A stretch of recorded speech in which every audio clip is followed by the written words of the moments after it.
ধর্মগ্রন্থগুলির মধ্যে একটি পবিত্র গ্রন্থ হল উপনিষদ। ছান্দোগ্য উপনিষদে উল্লেখ করা আছে 6 নম্বর অধ্যায় 2য় পরিচ্ছেদের 1ম অনুচ্ছেদে বলা হয়েছে एकम एविदित्यम।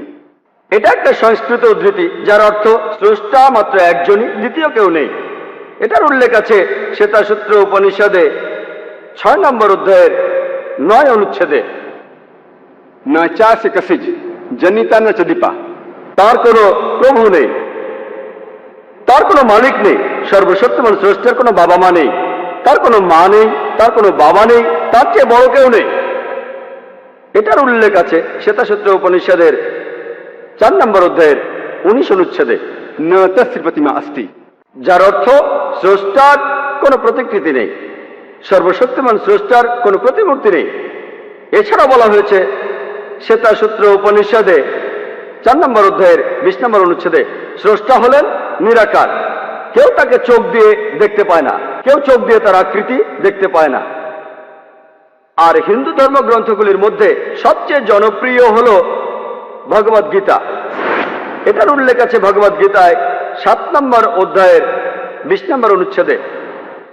সেই সব লোক যাদের বিচার বুদ্ধি কেড়ে নিয়েছে জাগতিক আকাঙ্ক্ষা, তারা অপদেবতার উপাসনা করে। ভগবদ গীতা 7 নম্বর অধ্যায়ের 20 অনুচ্ছেদে বলছে যে সব জড়বাদী লোকেরা তারা অপদেবতার উপাসনা করে আর মূর্তি পূজা করে।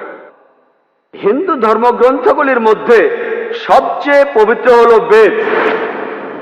যজুর্বেদে উল্লেখ আছে 32 নম্বর অধ্যায়ের 3 নম্বর অনুচ্ছেদে, न तस्य प्रतिमा अस्ति।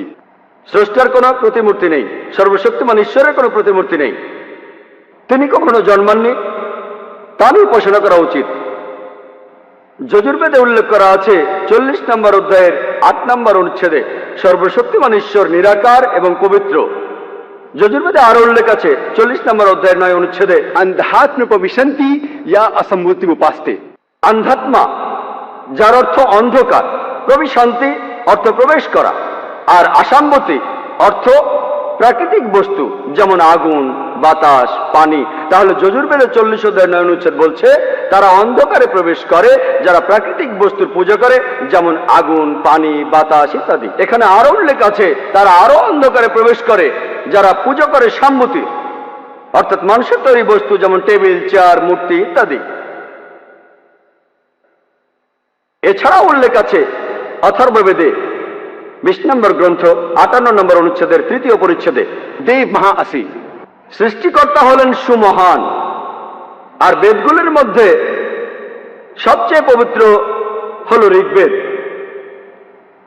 ঋগ্বেদে উল্লেখ করা আছে 1 নম্বর গ্রন্থ 164 নম্বর অনুচ্ছেদের 46 নম্বর পরিচ্ছেদে, एकम सत विप्र बहुधा वेदांते। সত্য একটাই, স্রষ্টা একজনই, জ্ঞানীরা এক স্রষ্টাকে অনেক নামে ডেকে থাকেন। আর একই কথা যে স্রষ্টা একজনই, জ্ঞানীরা তাকে অনেক নামে ডেকে থাকেন। একই কথা আছে ঋগ্বেদের 10 নম্বর গ্রন্থে 114 অনুচ্ছেদের 5ম পরিচ্ছেদে। আর শুধুমাত্র ঋগ্বেদেই 2 নম্বর গ্রন্থের 1 অনুচ্ছেদে একে একে 33টি আলাদা নামে ডাকা হয়েছে সর্বশক্তিমান স্রষ্টাকে। এগুলোর মধ্যে একটি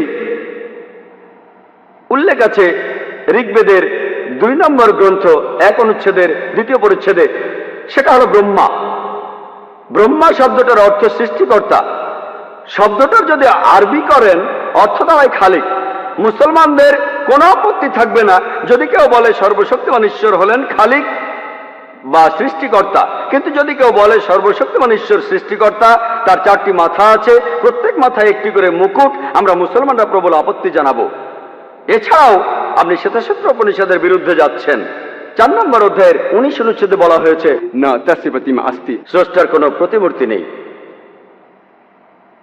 অন্য আরেকটি নামে ডাকা হয়েছে ঋগ্বেদের 2য় গ্রন্থ 1ম অনুচ্ছেদের 3য় পরিচ্ছেদে, সেটা হলো বিষ্ণু। বিষ্ণু অর্থ রক্ষাকারী, অর্থাৎ পালনকর্তা। যদি এটার আরবি করেন তাহলে কাছাকাছি শব্দ রব। মুসলমানদের কোনো আপত্তি নেই যদি কেউ সর্বশক্তিমান ঈশ্বরকে বলেন রব, বিষ্ণু বা পালনকর্তা। কিন্তু যদি কেউ বলে বিষ্ণু হলেন সেই ঈশ্বর যিনি বসে আছেন সাপকে আসন বানিয়ে, সমুদ্রের নিচে ভ্রমণ করেন, আকাশে উড়ে বেড়ান গরুর নামে এক পাখির পিঠে চড়ে। তার 4টি হাত, এক ডান হাতে রয়েছে চক্র, এক বাম হাতে রয়েছে শাক। আমরা মুসলমানরা তাতে প্রবল আপত্তি জানাবো। এছাড়াও আপনি যজুর্বেদের বিরুদ্ধে যাচ্ছেন। 32 নম্বর অধ্যায়ের 3 অনুচ্ছেদে বলা হয়েছে न तस्य प्रतिमा अस्ति। স্রষ্টার কোনো প্রতিমূর্তি নেই, সর্বশক্তিমান স্রষ্টার কোনো প্রতিমূর্তি নেই। এছাড়া উল্লেখ আছে ঋগ্বেদের 8 নম্বর গ্রন্থ 1ম অনুচ্ছেদের 1ম পরিচ্ছেদে, मां चदनदी संसद, শুধু তার বন্দনা করো, শুধুমাত্র তাকেই উপাসনা করা উচিত। ঋগ্বেদে উল্লেখ আছে 6 নম্বর গ্রন্থ 45 নম্বর অনুচ্ছেদের 16 পরিচ্ছেদে, या एक इतमुष्टि ही।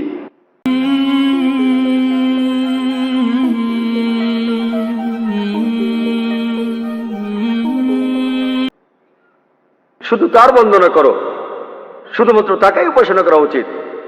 আর ব্রহ্মসূত্র সেখানে এই কথা বলা হয়েছে, एकम ब्राह्म द्यूता नास्ते, नहना नास्ते किंचन। ভগবান একই হে, দুসরা নেহি হে, নেহি হে, নেহি হে, জরা ভি নেহি হে। ঈশ্বর মাত্র একজনই, দ্বিতীয় কেউ নেই, কেউ নেই, কেউ নেই, কখনো কেউ ছিলও না। তাহলে আপনারা হিন্দু ধর্মগ্রন্থগুলি পড়লে হিন্দু ধর্মের ঈশ্বরকে বুঝতে পারবেন।